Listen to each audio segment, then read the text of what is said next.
Hey there, Maureen here, founder of the Mindsight Academy, neuro coach to executives, leaders, entrepreneurs, and a neuro leadership trainer using insights from neuroscience to help you deliver results by learning to work smarter, be in control of your brain, manage yours and others' emotions, change behaviors, flourish, and exceed expectations.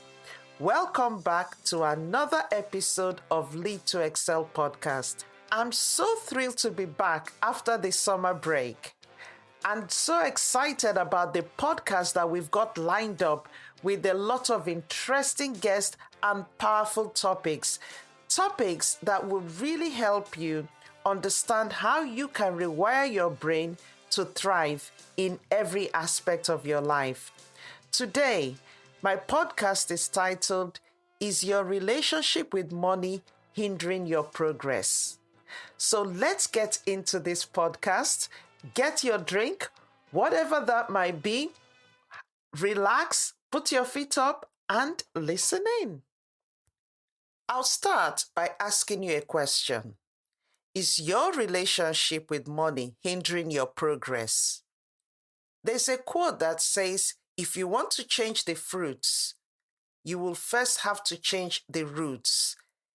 If you want to change the visible, you must first change the invisible. Everyone has a relationship with money based on how we've been conditioned to think and act when it comes to money. I grew up hearing people misquote the Bible by saying, money is the root of evil. It actually reads, the love of money is the root of all evil. How you acquire, manage, spend, and model money behaviors is unique to you and largely dependent on your nurturing as a child and how your brain is now wired about money. So as you listen to this podcast today, I suggest you start by doing some serious soul searching to examine your own true beliefs about money. You see, your relationship with money will lie between a focus on financial security to being extremely frugal and concerned with the lack of it. So even though you want to make money or become wealthy, you might have some serious fear of failing, fear of success, or fear of losing it all. The fact is, your current financial situation is the result of your past decisions, which is a result of your thoughts and mindset. Your thoughts might be holding you back from achieving your goals or living the life you desire. I've always been one that values quality over quantity. So when I opened my hair and beauty business in 2002, I created a high-quality salon with the tagline, relax and be pampered. That was our mission, to ensure that everyone that came felt pampered, and you guessed it, it wasn't cheap. I was so shocked when a lot of people said that they preferred cheap and not bothered about feeling pampered. They literally just wanted to come have their hair done and go. This was my first big lesson in business. When doing market research, make sure that you target the real people that you want to come into your business. Know your business avatar thoroughly, inside out, because that whole experience really backfired on me. And back to the story. And this really opened my eyes to the fact that too many people are not actually prepared to treat themselves or take care of themselves or even invest in themselves. When it comes to spending money or acquiring money, it really boils down to your beliefs, your mindset about money. As a child, you might have heard this said so many times. Money doesn't grow on trees. We can't afford it. I can't because I don't have the money. I can't do this because I don't have the money. Rich people are selfish. be content with what you have. This might have led you into believing that money is scarce and that you need to be afraid of spending any money at all, feeling stressed with issues relating to money. So, what do? You avoid dealing with money issues. In fact, you have so many people that actually bury their heads in the sand when it comes to money. A lot of women I know leave everything to do with the finances to their partners, and they don't really have much idea about how to manage money. Some people are in so much debt and don't even want to face it. Or you might even believe that having a lot of money is wrong, which also causes you to self-sabotage and indulge in behaviors that will prevent you from making money.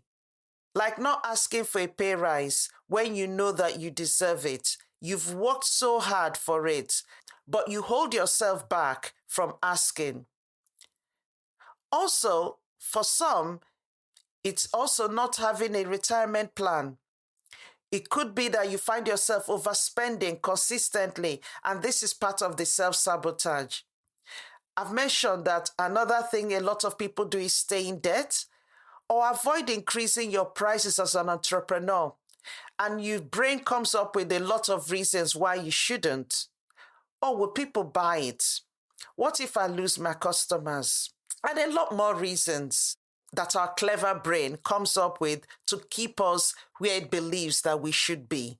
But the reality is that is what we've wired into the brain, so that's what it knows. I have read someone say, money issues are often a symptom and not the actual problem, because most of our money education comes from our surroundings, such as parents, friends, neighbors, as well as conversations we've overheard or what the media have led us to believe. We unconsciously create beliefs about money, and these beliefs form our money identity or money mindset. This is why it's so important to honestly examine your decisions and habits surrounding money to help you begin to challenge your mental approach whenever you find yourself thinking in financially negative or counterproductive ways. Your mind can be your greatest asset to success or your biggest obstacle. The key is to find out which it is and start rewiring your brain as required. And if you want to know more about rewiring your brain, I've actually done a podcast on this, but to really go deeper into you personally to understand how you're currently wired, get in touch. I'll put my details at the bottom of this podcast. Get in touch and I would really love to speak with you. Getting in tune with your financial beliefs is one of the very best ways to start repairing your relationship with money. So the question is, who are you? What are your beliefs about money? What are your habits and behavior around money? Do you truly believe that you deserve wealth? Can you take actions in spite of fear, worry, or discomfort? T. Harv Eker said, your income can grow only to the extent that you do. This is so true because your behavior, your thoughts, and your beliefs will determine the level of your success. He also said in his book, Secrets of the Millionaire Mind, most people are unconscious. I love that because what he's literally saying is that most people are leaving their subconscious brain to run their lives, to run their finances, to run their decisions. But what you want to do is to become more aware of what is already wired into your subconscious. Why? Because a lot of the wiring, the memories that we have in our brain, we're put in there passively. It's things that, like I've explained earlier, things that we've downloaded from parents, from teachers, from society. So you want to make sure that you become conscious about your beliefs. Examine them and make sure that they're truly what you believe. In my masterclass titled Neuroscience, the Female Leader's Secret Weapon, I teach participants how our unconscious brain drives about 90% of our actions. So it's critical to become self-aware of your beliefs and mindset. And I'm running another masterclass like this end of this month. I'll put the link in the description for anyone interested. It's run over 4 days and it's for just 1 hour a day. The joy and benefit of this is you've got me for 4 days. And we can really dig deep into a lot of these issues that keep a lot of female leaders stuck. And female leaders could be whether you're in corporate or whether you're an entrepreneur, whether you're running your own business as a business owner, but mainly senior leaders in corporate and business owners. So check out the description below and I would love to see you because it's truly, truly life-changing. One of the greatest challenges that a lot of female leaders encounter is being able to negotiate a pay rise. Or for entrepreneurs, how to increase your prices. And the honest truth is that what prevents a lot of women from achieving this is what's going on in their brain. So it's important to understand your view of money. And I'll give you a few tips in this podcast of things to do. View money as a tool. You can either use a tool just as you would with a paintbrush to create beauty in a room or to destroy your walls. Think of money the same way. Learn to use it to create the life you want. Another tip is challenge your thoughts. What was your experience with money as a child? Identify what that was. Think about it. Now it's time to challenge those limiting and deceptive perceptions that you have about money. Ask yourself, what did you learn from what your parents said about money or how they handled it?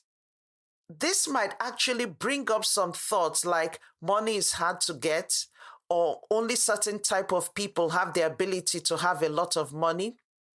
Then what I want you to do next is ask yourself if you really believe these thought patterns. And then I want you to then create some positive money affirmations. Change your thoughts and language around money by creating affirmations that you can repeat to yourself daily to help change your mindset and beliefs around it. Here are some suggestions. I'm capable of overcoming any money obstacle that stands in my way. And you just need to keep repeating this. Another is, I'm just low in wealth right now. That is changing. I am working to achieve and exceed my money goals. Next, realize that your money situation can change. You might not have much money at the moment, but dedicating your time, energy, and finances in ways consistent with enhancing your net worth will make a huge difference to your wealth accumulation. A new job role, investing, regular saving, a pay rise, increasing your prices, and planning as you spend wisely could make a huge difference in getting you off the earn and consume treadmill. Stay positive and be aware of your mindset. T. Have said, rich people believe I create my life. Poor people believe life happens to me. So don't be a victim of life or of your circumstances. Make that decision now and take actions with all these tips to create your own reality. Create the life you want. Be the person you want to be. Believe in what you truly believe in, not in what people have made you believe or conditioned you to believe in. Next, be committed. A quote, I'm not quite sure who said this quote, says, the person who doesn't know where his next dollar is coming from usually doesn't know where his last dollar went. I think that's a powerful quote. You are more likely to achieve what you want when you are committed, not just when you want it. Most people will say that they want to be wealthy, but because their subconscious brain has so many negative information about money and wealth in its memory, such as money is not important or there's something wrong with being rich, these people find themselves taking actions that keeps them lacking or prevents them from taking actions to help them build and keep wealth.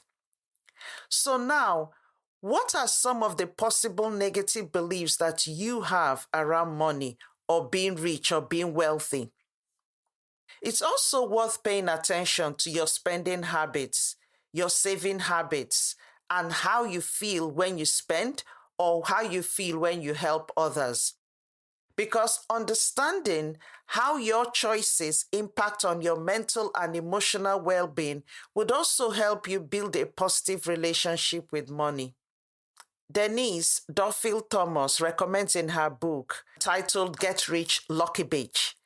She says, make a commitment to track your money every single day for at least a month, because what gets measured gets improved. And this is great advice. Many people don't get what they want because they don't know what they actually want. So it's important to take time to evaluate your goals, not just with money, but also with your life as a whole. To achieve your financial goal requires knowing first what the goal is. Be committed to living like no one else by living a sacrificial, highly focused, purposeful life when it comes to your money. So now you understand that the amount of control you have over financial matters is reflected in how you feel about money matters in general. The question is, are you willing to change? Change is uncomfortable and requires sacrifice. Any change that truly results in growth or improvement has an element of pain and/or discomfort associated with it. So, my friend, take charge today by taking action. And that action that you need to take is unique for you. And I will end with this quote from Coco Chanel that says, there are people who have money and people who are rich. I've had some great guests on this podcast discussing money and wealth.